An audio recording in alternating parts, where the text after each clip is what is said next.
Muhabbet o taşta kaldık mı? Leyli Mecnun kabi devonamiz mi?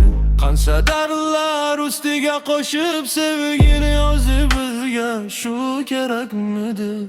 Sevgi yonaman o taşta kul, sevgi devona qildi. Yetmagandek ustimdan ham kul, axir yurak senga bog'lanib qoldi. Kelding yo'llarim poylab, qo'yding o'zingga bo'ylab. Nega ketding dardlar ichida jimman, yurakdan vurib ko'zimda yosh oyla. Ko'zlarimda aksing qolib, bu dilimda armon bo'lib, ketmoqdaman sendan yiroq, bu ishlar ham bo'ldi sabab.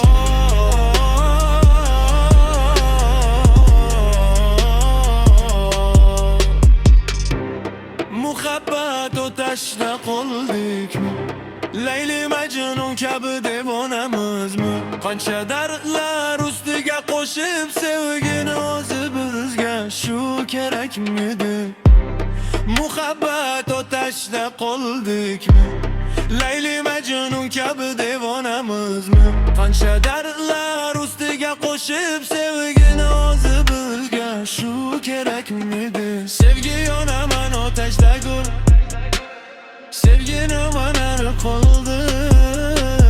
Ko'zlarimda ustimdan kul, axir yurak senga bog'lanib qoldi.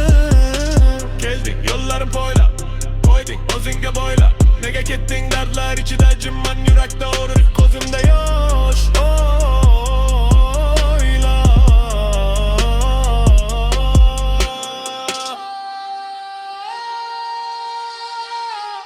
Ko'zlarimda aksing qolib, bu dilimda armon bo'lib, ketmoqdaman sendan yiroq, bu ishlar ham bo'ldi sabab.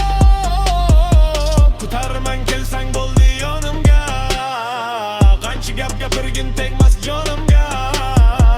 Axir kelding o'zing bu hayotimga, endi kelar bo'ldingmi xayrlashishga? Muhabbet o taşta qoldikmi? Leyli Mecnun kabi devonamiz mi? Qancha darlar ustiga qo'shib sevgini o'zi bizga shu kerakmidi?